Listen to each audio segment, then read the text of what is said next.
این ببینید دوست مراد نوشتگی بوده اینجا. دوستم شاهو زنده و سر بلند باش، جامی کروش خود دهه سنتودای من است.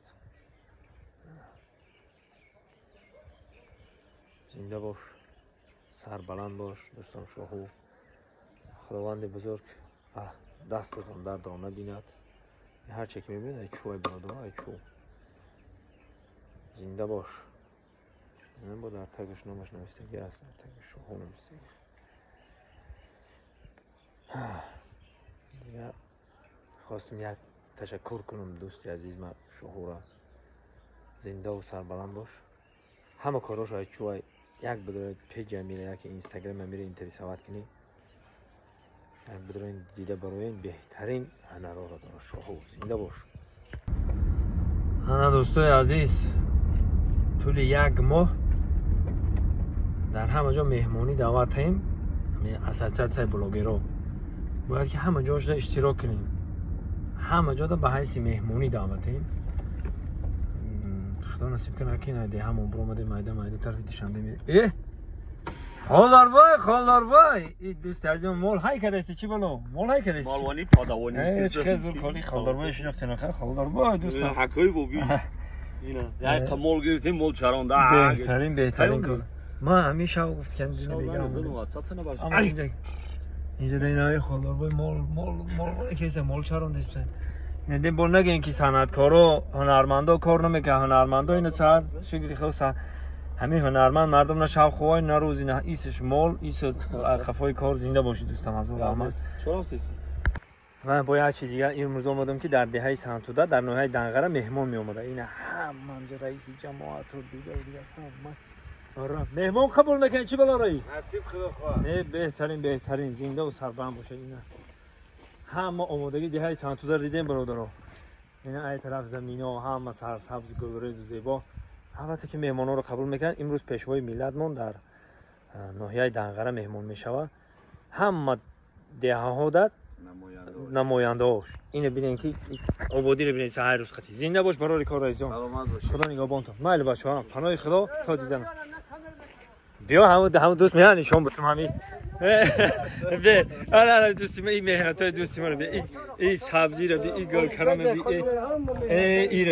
این این خوچه زین بچو این خوچه رو این گندمی ها این روسری تاجیکی یاد گرفته این مهنت های همش اینجا در مهمونا میآیند. اینجا در چادر و همه چی را الکی آماده کردن. زنده و سربلند باشین. دیدی نه مهنت برادرها. خدا نگهبانی همه. او کور بوری وطن دیگه داو بوی وطن بود دیگه.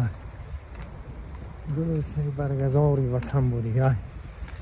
من برادرای عزیز هنانی کتابخانه ملی ده امروز دعوتیم.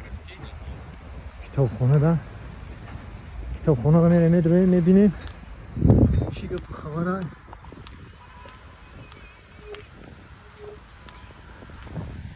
خب کتابخانه رو میبینیم چی گپ خبره. بعد خود میگیم در چی گپه. خب اینجا بریم سیم اتجوش بریم. صد بلاگی رو بچه ها بسیار دعوتی هم اینجا میریم دیدن میگیم. اینجا دا تمام شاعر ها هستن. شاعر ها نویسنده ها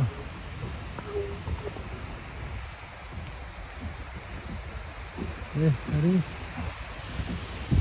سواره ها رو میدونی خیلی چی گپای مجلس دارم جمع اومده. چی گپای؟ روز میریم نبورن این طرزی درست شده بودن اینترنت این سون شده نبورش گردیم. نه برادرها درست بفهمین طرز استفاده برای اینترنت یا که حیات بلاگری.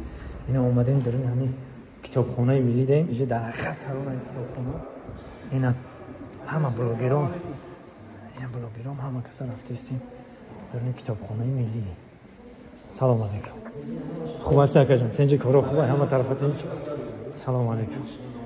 Assalamu alaikum. Hi English. Let's go. سلام علیکم. Good. خلاصه اگر میگم جور داشتم تشنش بدم با روسی و انگلیسی رو میفهمیم. Tezi bir sorun var. Bu kadar abi. Salam aleykum.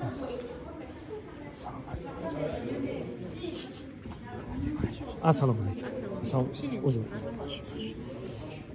Salam alaykum.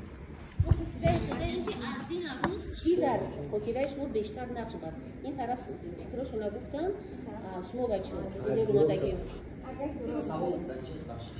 از مطلبونی که دینا شما آموختید از اون معلومات زیادی که گرفتید چی بیشتر در ذهن شما بود این سوال درست حالی میگذارم متاسفانه وقت کم بود رفتم و با شما اعتماد داشته باشد انسانی که نوارهای خوب میگذارد اودیتور خوب جمع میکند انسانی که نوارهای مثلا ویدیوهاتون هم مثلا من همچون ژورنالیست تلویزیونی میتونم هر یک ویدیو شما به هوتیا میگویم که از نقطه نظر کسبی چی درست است چی نادرست است چون که بلاگینگ این علم است و بر پایه علم کار میکند برای همین خواهش میکنم که بسیار بچه‌ها فعال باشید بسیار Assalomu alaykum. Uzun. Salam alaykum.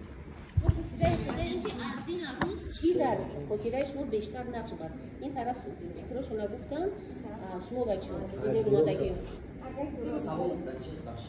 از مطلبونی که دینا شما آموختید از اون معلومات زیادی که گرفتید چی بیشتر در ذهن شما بود این سوال درست حالی میگذارم متاسفانه وقت کم بود رفتم و با شما اعتماد داشته باشد انسانی که نوارهای خوب میگذارد اودیتور خوب جمع میکند انسانی که نوارهای مثلا ویدیوهاتون هم مثلا من همچون ژورنالیست تلویزیونی میتونم هر یک ویدیو شما به هوتیا میگویم که از نقطه نظر کسبی چی درست است چی نادرست است چون که بلاگینگ این علم است و بر پایه علم کار میکند برای همین خواهش میکنم که بسیار بچه‌ها فعال باشید بسیار من بعد من سر کرده خاطر این تلفن الان ببخشید من وقت ما در همین چیزای بدرس حرف می‌زنیم ما این چیزا رو چیزایی که شرم‌آور هم هست دیگه ما باید بدونیم حقوق ما ترجمه چی حقوق داریم البته محدودیت داره باید وجود ما چیزی را گپ زنیم و بعد عاقبت چند فکر کردم و بعد درد سرتون نشه همین امروزا خودی رسانه‌ای میشد بسیار چه میتونه خودتون علاقه تنظیم برای همین اینجا در مشکلی در همین که بسیار کس نمیتونه هر چی میپرده و مشکلی در اون است که بسیار کس ندونسته هوا گرفته استفاده میکنه اگر بعد بحث کنیم تمام چیزی که مثلا حقوق مؤلفی داره یک نشونه خودش داره حقوق مؤلفه این هم یک موضوع علاوه که همه باید دونن و رعایت کنن مثلا نام و فامیلش هست یک znaki گیر درونش اس هست پروستا اس هست این همه چیز یا که منبع نشون داده که وای авторским